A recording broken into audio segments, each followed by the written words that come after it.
देखो बच्चों, अध्याय 13 में पृष्ठीय क्षेत्रफल और आयतन का जो अध्याय है उसमें प्रश्नावली 13.1 में इसका छठा सवाल बहुत इम्पोर्टेंट सवाल है। इसको हम सीखते हैं कैसे करना है। वेरी वेरी इम्पोर्टेंट सवाल। हमारा सवाल आपको पता है क्या है? हम सवाल पढ़ते हैं। इस सवाल में आपको चित्र भी दिया जाएगा। सवाल है हमारे पास, दवा का एक कैप्सूल एक बेलन के आकार का है जिसके दोनों सिरों पर एक एक अर्धगोला लगा है। पूरे कैप्सूल की लंबाई 14 मिलीमीटर है और इसका व्यास 5 मिलीमीटर है। इसका पृष्ठीय क्षेत्रफल ज्ञात कीजिए। ये चित्र है। कैप्सूल आपने सबने देखा है। कैप्सूल के ये दोनों सिरे अर्धगोले हैं। अब अर्धगोले हैं तो अगर हम इसको ऐसे डॉट डॉट करके मिला दें तो आप देख सकते हैं कि अर्धगोले बने हुए हैं। ठीक है। और पूरे कैप्सूल की लंबाई इस कॉर्नर से इस कॉर्नर तक 14 मिलीमीटर है और इसका व्यास, दोनों का व्यास एक जैसा है। आप देखें कैप्सूल बेलनाकार है और अर्धगोला है, तो इसके ऊपर लगा, इसका मतलब दोनों के व्यास कैसे हैं? बराबर है। अब हम इस सवाल को आगे बढ़ते हैं। अब इसमें आगे बढ़ने में आप देखेंगे दोनों अर्धगोले लगे हुए। तो अर्धगोले मतलब क्या होता है? बेलनाकार कैप्सूल के दोनों ओर अर्धगोले। दो अर्धगोले मतलब क्या होता है? दो आधे आधे गोले को मिला देंगे तो क्या बन जाएगा? एक गोला बन जाएगा। दो अर्धगोला बराबर एक गोला। ठीक है, ये आप समझ गए होंगे। इसके बाद हम और आगे बढ़ते हैं। हमको सवाल में दिया हुआ है कैप्सूल की लंबाई 14 मिलीमीटर है। ये देखो दिया हुआ सवाल में कैप्सूल की लंबाई 14 मिलीमीटर है। अब हमने यहाँ देखा ये पूरा बेलन है, दोनों अर्धगोले हैं। इसका मतलब क्या हुआ? अर्धगोले का व्यास और बेलन का व्यास दोनों बराबर है। दोनों, तभी तो दोनों एक दूसरे के ऊपर लगे हुए हैं, व्यास बराबर है तो। ठीक है। उसके बाद हम चले, अब व्यास हम क्या निकालेंगे? त्रिज्या निकालेंगे। त्रिज्या कैसे निकालेंगे? आप देखें, अर्धगोले की त्रिज्या बराबर, त्रिज्या का सूत्र हमको पता है, व्यास बटे में 2। और इसने हमको दिया है व्यास कितना दिया हुआ है? 5 मिलीमीटर। तो ऊपर 5 हो जाएगा बटे में 2। कटता तो काट दें, नहीं कटता तो छोड़ दें। इसके बाद आप देखेंगे कि हमको क्या दिया हुआ है? कैप्सूल की लंबाई दी हुई है। तो कैप्सूल की लंबाई दी हुई है तो इससे हम सूत्र एक बनाएं। क्या बन रहा है? हमको इसमें कैप्सूल की लंबाई के साथ बेलन की लंबाई चाहिए। ये कितना है?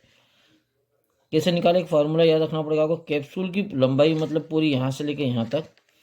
अब ये कैप्सूल दो भागों में बना है। यहाँ तक ये बेलन है, इसके बाद दो अर्धगोले। तो कैसे लिखेंगे?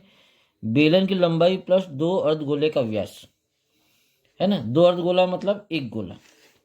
चले मान रखें कैप्सूल की लंबाई हमारे पास कितनी है? 14 बराबर बेलन की लंबाई हमको कितनी, हमको पास नहीं मालूम, तो मान लेते हैं कि बेलन की लंबाई कितनी है? L प्लस दो अर्धगोला मतलब एक गोले का व्यास। व्यास हमको पता है, व्यास कितना है? ये दिया हुआ 5, तो हम इसे 5 लिख दें। L का मान मतलब बेलन की लंबाई मिल जाएगी, 5 इधर भेज दें तो 14 माइनस 5 बराबर L। ठीक है, तो ये कितना जाएगा? 14 में से 5 गए तो 9 बराबर L। तो हमारे पास L का मान कितना जाएगा? 9 मिलीमीटर। L कौन है? L कौन है? बेलन की लंबाई। अब हमको सवाल में बोला है कि इसका पृष्ठीय क्षेत्रफल ज्ञात करो। पृष्ठीय क्षेत्रफल इस पूरे कैप्सूल का निकालना है। तो इस पूरे कैप्सूल के दो भाग है, एक तो ये बेलन है और एक अर्धगोला है। पृष्ठीय क्षेत्रफल का सूत्र कैसा बनेगा? देखें, कैप्सूल का क्षेत्रफल। अब कैप्सूल में बेलन भी है और अर्धगोला भी है, तो कैसे लिखें? बेलन का वक्रपृष्ठ बीच वाले हिस्से का प्लस दो अर्धगोले का पृष्ठ। दो अर्धगोला कौन सा? एक ये और एक ये। इसके नीचे इसके सूत्र लगा दें हम। सूत्र देखिए, सूत्र क्या होता है? बेलन का वक्रपृष्ठ का सूत्र क्या होता है? 2πr/h प्लस अर्धगोले कितने? 2, तो 2 पहले लगा दें। अब अर्धगोले का सूत्र लगाए तो गुणा करके अर्धगोले का सूत्र कितना होता है? आपको याद होगा, 2πr²। ठीक है। अब आप देखें 2π और 2π कॉमन है हमारे पास दोनों में, तो मैंने क्या करा? 2π कॉमन ले लिया, गुणा, यहाँ हमारे पास बच गया RH प्लस, और यहाँ बच गया ये 2 भी बचा और r² भी बचा, तो 2r²। हमारे पास r का भी मान है और h। अब h क्या है? बेलन की ऊंचाई।